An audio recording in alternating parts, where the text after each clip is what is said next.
هاي ازيكم عاملين ايه؟ يا رب تكونوا بألف خير. ويلكم باك تو ماي تشانل. اهلا بيكم في قناتي. انا روان. فيديو النهارده هنتكلم عن شويه حاجات كده رمضانيه، طبعا لازم نعملها في رمضان ويستحسن كمان لو نكمل بيها بعد رمضان، زي مثلا الصلاه، زي قراءه القران. وكمان هنتكلم عن احسن الاوقات اللي تقريبا يعني هيكون هم افضل وقت ممكن نذاكر فيهم في رمضان. وكمان هنتكلم عن ازاي ننظم وقتنا في رمضان. قبل ما نبدا الفيديو ما تنسوش تعملوا لي لايك كبيره وسبسكرايب، ويلا بينا نبدا الفيديو. اول عاده عايزه اتكلم فيها هي الصلاه. ناس كتير مننا للاسف بيكونوا مقصرين في الصلاه. بعض الناس مثلا بتصلي نص نص، بعض الناس ما بتصليش خالص، بعض الناس مثلا ممكن تصلي فروض وما تصليش شويه، تصلي ايام وما تصليش شويه. فاحنا عايزين نغتنم شهر رمضان ده ان احنا نحاول ان احنا نبني ان الصلاه دي تكون عاده عندنا ما نقطعهاش خالص حتى بعد رمضان.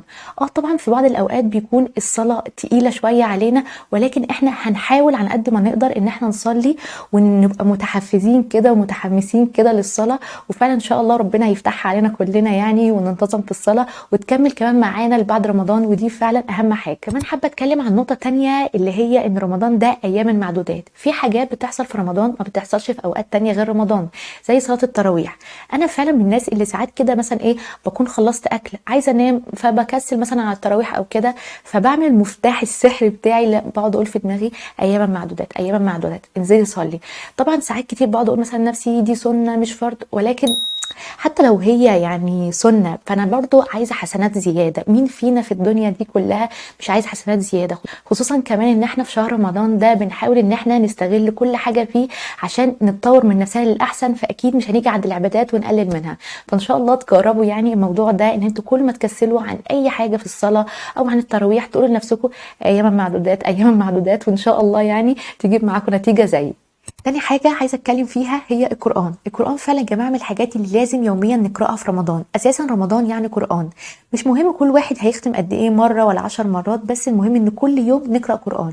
انا عن نفسي مثلا محددة ان انا هقرأ كل يوم جزء، بحيث ان على اخر الشهر اكون ختمت القرآن مرة واحدة. فانا بالنسبة لي مش مهم ان انا اقرأه كتير، المهم ان انا اقرأه بالراحة بتمعن. من الحاجات برضو اللي فرقت معايا قوي ان انا اقرأ القرآن بتاعي في اللي هو القرآن اللي هو فيه تفسير، عشان كل ما احس ان انا مثلا مش فاهمة آية او كده ارجع لها وابص فيها واحس فعلا ان القرآن ده بيكلمني انا. كمان من الحاجات الحلوة جدا جدا ان انتوا تقرأوا بالتفسير، هتحسوا ان انتوا في بعض النصايح كأنها جايه لكم انتوا بالذات. ففعلا يا جماعة اقرأوا القرآن بالتفسير، فعلا الموضوع ده هيفرق معاكم، وادعوا لي لما تعملوا كده. ثالث حاجه بقى حابه اتكلم فيها هي اذكار الصباح والمساء. فعلا يا جماعه اذكار الصباح والمساء دي من الحاجات المعجزه، معجزه بجد. انا مهما اتكلمت من هنا للسنه الجايه قد ايه هي فعلا هتفرق في حياتكم، هتفتكروني ببالغ وكده، ولكن اقرأوها وهتعرفوا ده بنفسكم. فعلا يا جماعه من الحاجات اللي غيرت حياتي بشكل كبير جدا. عشان كده انا مهما كنت تعبانه بعد صلاه الفجر، او مثلا مهما كنت مشغوله بعد صلاه العصر، لازم ما اقومش من على المصليه غير وانا فعلا قرأت اذكار الصباح واذكار المساء، منتظمه عليها بقالي سنين كبيره. وفعلا والله فعلا هتفتكروني ببالغ، فعلا تحفه، وفعلا هتفرق في حياتكم بشكل كبير جدا. طيب لو حد عايز ينتظم عليها يعمل ايه؟ انا عن نفسي اي حاجه بحب انتظم عليها لازم احط ليها خطه. فالخطه اللي انا حطيتها هو حاجه سهله وبسيطه جدا، ان انا ما اقومش من على المصليه وانا بصلي الفجر غير وانا قايله اذكار الصباح، ما اقومش على المصليه وانا بصلي العصر وانا قايله اذكار المساء، بس كده.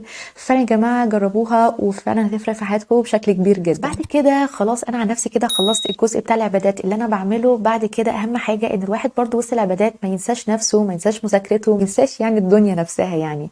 فانا عن نفسي اما كنت في الجامعه كنت بذاكر في وقتين كده في شهر رمضان. الوقتين فعلا كانوا كويسين جدا. انا هقول الوقتين وعلى حسب ظروف كل حد يعني يشوف انه الوقت مناسب معاه ويذاكر فيه. اول وقت هو من بعد صلاه الفجر. الوقت ده فعلا يا جماعه بيكون فيه بركه كبيره جدا، هتحس اساسا الوقت ما بيمشيش. كمان هتكون لسه متسحر وواكل وشارب، فما فيش جوع ما فيش عطش ما فيش اي حاجه خالص، فتكون مركز في المذاكره بس. اما بقى عن وقت النوم، وده اهم حاجه، هو انك تنام مثلا من بعد السحور لحد الفجر. طبعا لو حبيت تاخد قيلوله كده في نص اليوم مثلا بعد ما ترجع من الجامعه او ترجعي من الدروس عادي جدا. اما عن تاني وقت بقى هو الوقت من بعد السحور لحد الفجر. برضو نفس الكلام، هنبقى واكلين وشاربين ومحليين هنكون يعني 100 فل و10، فبرضو ان شاء الله هنركز في المذاكره. واما عن مواعيد نومك فهتكون من بعد صلاه الفجر لحد الظهر. سواء بقى خدت النظام ده او النظام ده، حاول بقدر المستطاع ان انت تستفيد من مذاكرتك. في بقى بعض النصايح السريعه كده اللي لازم برضو نكمل عليها في رمضان. اول حاجه بقى ان بلاش رمضان يقطع عاده كنا مستمرين عليها من قبله.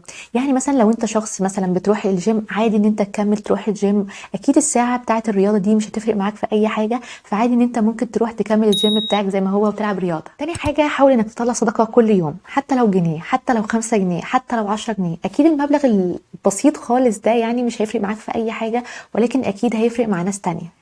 تالت حاجة حاول لما تيجي تذاكر ان انت تذاكر المادة الصعبة الاول، عشان احنا هنبقى لسه في البداية ولسه الباور عندنا عالي، وبعد كده لما مثلا نزهق او نخلص المذاكرة الصعبة نبدأ بعديها بمادة سهلة او مادة احنا بنحبها. كمان لما تيجي تذاكروا حاولوا انكم تذاكروا بطريقة البومودورو، انكم تذاكروا 25 دقيقة وتاخدوا 5 دقايق بريك. الحركة دي فعلا فعالة للغاية. خامس حاجة بلاش نقعد نقول مثلا مفيش وقت ان احنا نقرأ قرآن، مفيش وقت ان احنا نصلي، كفاية مثلا الدروس، كفاية المدرسة، كفاية الجامعة، لان يا جماعة العبادات دي فعلا هي اساسا اللي هتعمل لك بركة في كل الحاجات دي كلها. سابع حاجة بلاش يا جماعة مسلسلات، بلاش مسلسلات فعلا، بلاش مسلسلات، حاجة بتضيع الوقت، ذنوب، كل حاجة وحشة يعني.